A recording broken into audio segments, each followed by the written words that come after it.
The long-awaited second season of Andor is nearly on our doorstep, and one point of particular interest in its trailers is a scene in which Andor steals what appears to be a TIE Avenger from an Imperial laboratory.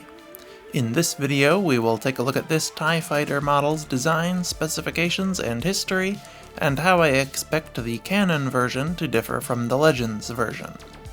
I'm Joey from Radio Free Coruscant, and this is the TIE Avenger.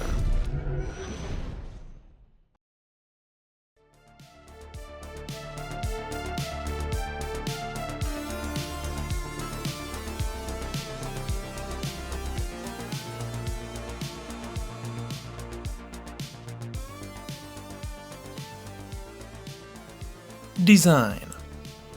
The Scinar Fleet Systems TIE Avenger was a fairly standard TIE line starfighter. Unlike many advanced TIEs in Legends, it had a fairly grounded, ordinary shape, somewhat like a cross between a TIE Interceptor and a TIE Advanced. Details vary depending on the depiction, but most show it having a standard TIE ball cockpit and wing braces and secondary hull like that of the TIE Advanced X-1.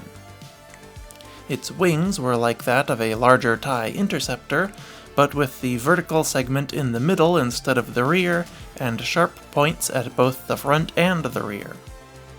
Most depictions also include a structure resembling an air scoop on either side of the cockpit window, though it isn't clear what this actually is.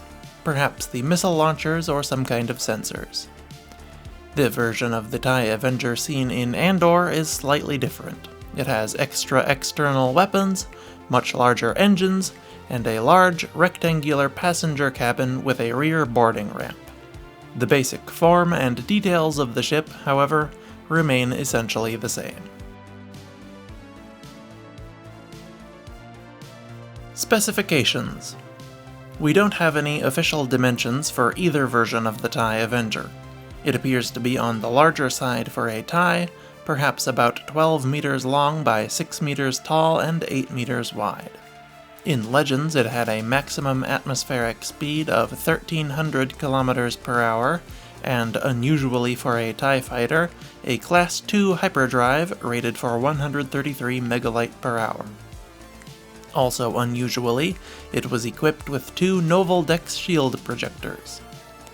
It was armed with 4 Scinar Fleet Systems LS 9.3 laser cannons, a more powerful version of the cannons on the standard TIE fighter, which were created for the TIE Advanced X-1 and shared with the TIE Interceptor, Reaper, Striker, Defender, and Predator.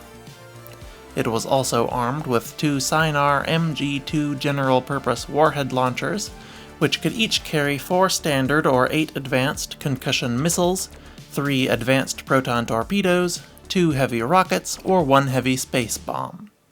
Finally, it could also be equipped with an optional tractor beam or jamming beam projector. It required 1 pilot and could carry 2 days of consumables for extended missions. The Canon TIE Avenger is slightly different. In addition to the 4 wing-mounted laser cannons, it had 2 concealed rotary cannons that deploy from hatches on the sides of the main hull. Instead of internal missile launchers, it stored its missiles on the wings. Interestingly, it appears to have 6 on one side and 4 on the other, even in the hangar before being stolen by Andor. And the spacing between the missiles is different on each side, so it's not just missing 2. This suggests to me that perhaps the left and right missiles are actually different types.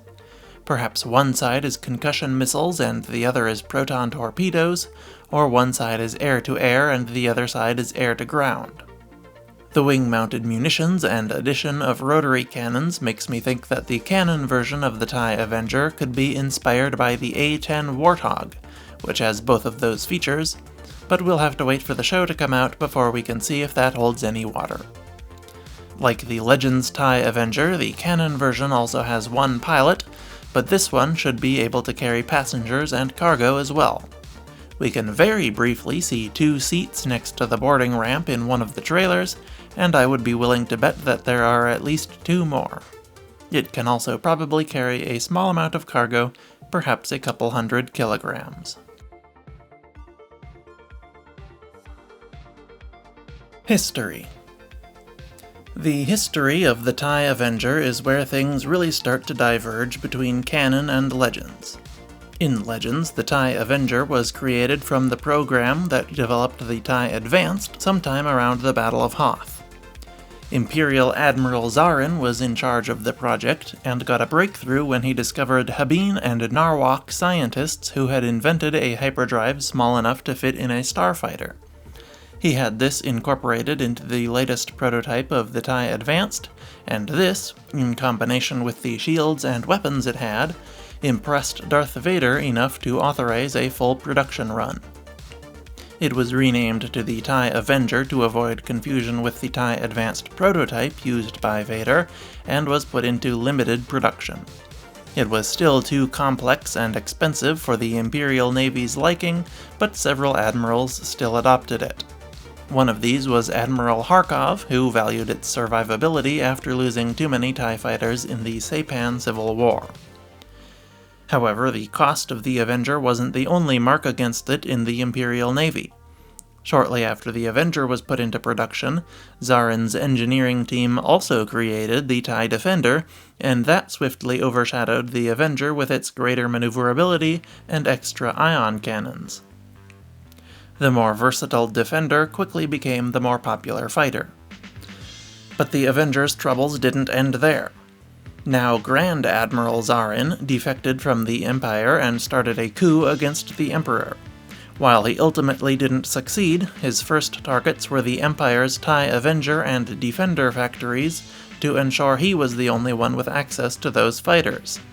The campaign against these facilities was a resounding success in terms of removing those fighters from Imperial production, but unfortunately for him it didn't really help as the Empire was able to defeat him and his forces just fine without them. The Empire had already been skeptical of the Avenger due to its great cost, and after losing its production facilities, they mostly moved back to less expensive disposable fighters. They focused on the cheaper TIE Interceptor, and continued some production of the more capable TIE Defender, leaving the Avenger in an awkward middle ground position that wasn't really worth building, and nobody really wanted. And of course, shortly afterward, all hope of seeing more Avengers built was lost in the Empire's huge losses at the Battle of Andor. The canon TIE Avenger story will obviously be completely different. It is likely no longer related to the TIE Defender, as that was designed by Grand Admiral Thrawn and Morgan Elsbeth in canon. Both ships are now in production well before the Battle of Yavin, though the TIE Defender never saw widespread construction, and the TIE Avenger is a singular prototype as far as we currently know. I would also be willing to bet that Grand Admiral Zarin will not be a factor, though it's certainly possible that he could be name-dropped as a nod to the ship's original story. Perhaps someone will refer to it as Admiral Zarin's pet project or something like that. I wouldn't mind seeing future reference materials give it some lore where it is in competition with Thrawn's TIE Defender project too. As discussed, they filled basically the same role, just slightly differently. I like the idea that now, instead of Zarin coming up with two types of TIEs that compete with each other, now we have two different admirals with their own designs for advanced TIEs, vying for the Imperial Navy's construction contracts.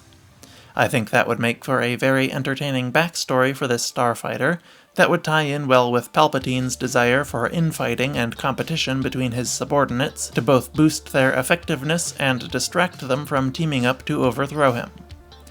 But all we know currently is that Andor will steal a prototype TIE Avenger to go rescue his friends from an Imperial attack.